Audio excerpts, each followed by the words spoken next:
Hey, friends, and welcome back to Copy and, the marketing podcast where I teach you how to write copy that sounds like you, but converts better. And honestly, today I thought I'd bring a little bit of levity to the beginning of the year and go on a little bit of an AI and copy rant. So buckle up, because we're going to talk about how AI tells stories in a roller coaster fashion. Get it? Buckle up, roller coaster? Okay, AI tends to tell us stories in cycles. And it's part of what makes AI copy really noticeable. So what we really want to do to get people to buy when we are writing sales copy, that's what we want. Copy converts, right? So when we want people to buy, we want them to ride a high. So I'm going to tell you a story about lumpy butts and roller coasters as an example, because I feel more like going on an early year rant than being super buttoned up today. So let's jump in. Okay, so sales copy has a flow, and I like to think of it like a roller coaster. So if you've never been on a roller coaster, go to YouTube. Those Disney, ride it with me type videos I think are really interesting too, anything. But copy has a flow, and I think of it like a roller coaster. So when you get in the roller coaster, you sit in, you buckle up. That is people clicking onto your page. They're ready.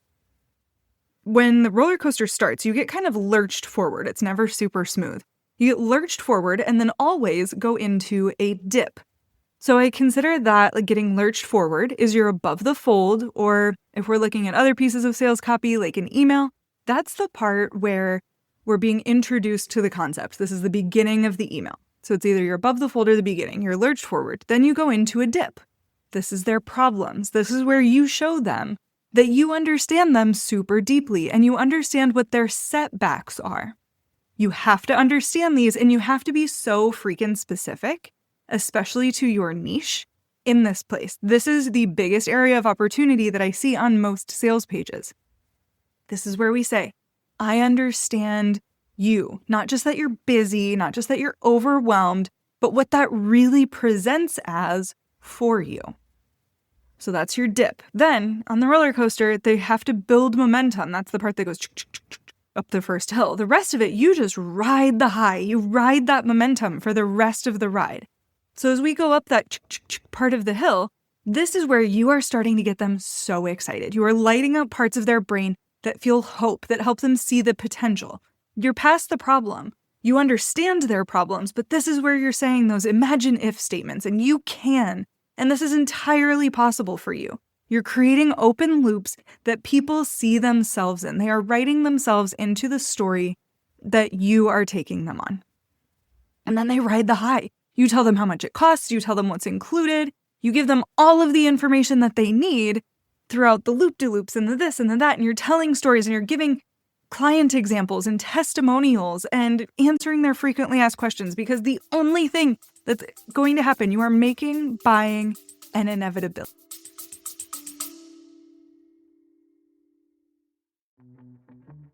Hey, if you're listening to this, it's because you want to write copy that sounds like you but converts better. And that's exactly what I help you do inside of Copy on Demand. Copy on Demand opens once per year and is open January 5th through 9th. For less than $2,500 or $247 per month, you can get my brain on your copy every time you write sales pages, emails, ads, your website, and make other copy tweaks to make sure that you convert better. You can sign up at the link in the show notes or go to nomadcopyagency.com/copy-on-demand.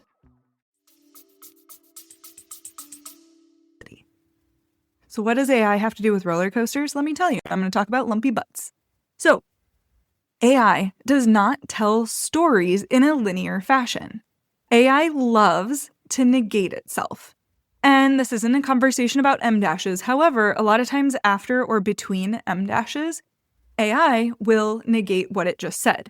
So it'll say, it's this without the overwhelm. It's not this, it's that. Typically, there are a lot of negations inside of a single sentence. It's making people do mental gymnastics. And what we don't want to do is to go tumbling off the roller coaster.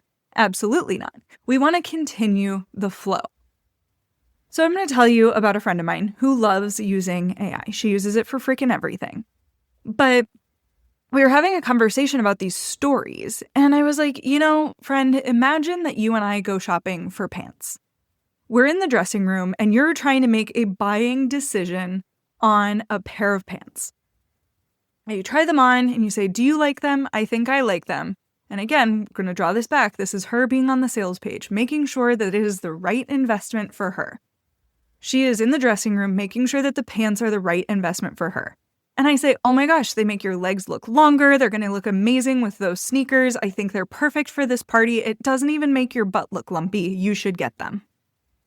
She's going to have a pause there and say, wait a second. Do my other pants make my butt look lumpy?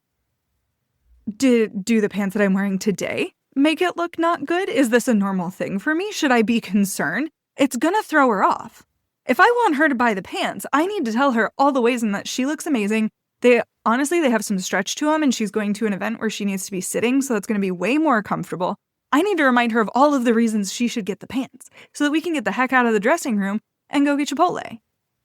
That is what AI does, is it negates itself. It reminds you what it's not. It reminds you that there's no modules in this course. It reminds you that there's no one-on-one coaching, but it's just a PDF.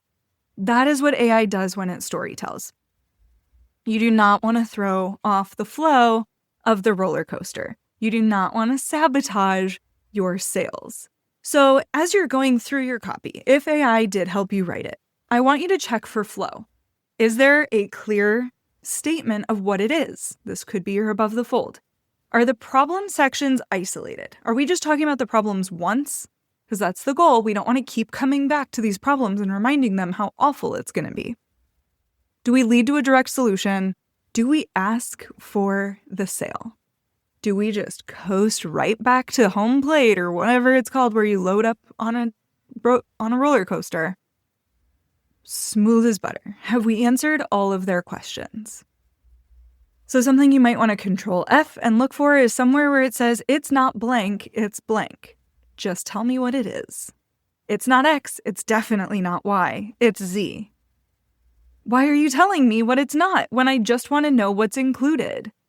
The other one is where it'll say without the overwhelm, without the fluff. I would hope that you weren't going to add a bunch of overwhelm and fluff into what you were selling me. It's kind of like when a person says, okay, not going to lie, blank.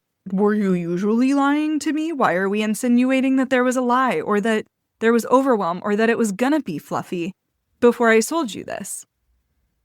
So then you see it's not about blank, it's about blank. And these are usually really catchy terms, but again, it's saying what it's not. It's not about predictions and trends. It's about being cool. It's about focus in 2026, right? It's going to tell you about what it's not in order to frame up what it is. It's not about doing more. It's about doing better. It's not about AI. It's about writing great copy, right? I want you to write copy that sells. So this was my rant on what I have seen recently with AI, where people are launching in Q1, which I love for you. I want you to launch, I want you to sell, and I want you to do it confidently. And sometimes when we don't feel confident about how we sell, we outsource those thoughts to AI. If that is you, and you are outsourcing to AI, I hope that you can go through and Control F and look for it's not, or it's not about, or no, or whatever, and that you can take a look and make sure that your sections flow, and that even within those sections, we are continuing with the flow. This has been a super short episode, but I am about to kick off a series. We are going to talk about what goes in each of the parts of your funnel.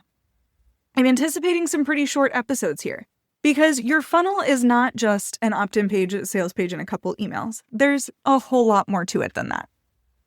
Am I AI? Did I just say it's not this? It's a whole lot more than that? I swear I came up with that all by myself. We're going to start with what goes into your ads, then talk about what goes on the opt-in page that your ads or that your organic marketing has sent people to. Then you send people to a thank you page. So we're going to have an episode specifically dedicated to what goes on thank you pages. And if you're thinking, Sam, I'm not selling anything, they just bought something, that's why they're on my thank you page. You're half right. But you can inspire action on a thank you page. In fact, you could have an upsell, a tripwire, or inspire action for them to go take the first step that you need them to take. I have a lot of people come to me and say, Sam, my people join my thing, but they never fill out this one form. That is inspiring them to take action. So we're going to talk about how to use your thank you page to get people to take action. So we've got ads, opt-in pages, thank you pages. We're going to talk about what goes in that very first email. We're going to get so specific here. What goes in the initial welcome email or delivery email? Then we're going to talk about the rest of those emails. We have plenty of content here about sales pages, but I'm sure we'll end up digging more into that, nurture emails, etc. If there is something specific that you would like me to cover on the podcast this year, please reach out and let me know. Once I've got this series handled, I am still looking to see what you want me to talk about. So if you have suggestions, I am all ears. I'm the one who answers my DMs. I'm on Instagram at nomad.copy. I am online at nomadcopyagency.com. And if you're looking at all of this stuff and thinking, Sam, I do not want to write this myself, great. I've got VIP days and projects. VIP days are exactly what they sound like. You get my brain on your copy all day long. I will write as much as I can, and it's more about volume. My lead time right now for a start date is about 2 weeks out, so feel free to reach out on my contact form on my website at nomadcopyagency.com/contact to tell me what you're working with and to get your schedule. Have a fantastic week. Thanks for listening, and be sure to like and subscribe so that you continue to get updates on this podcast.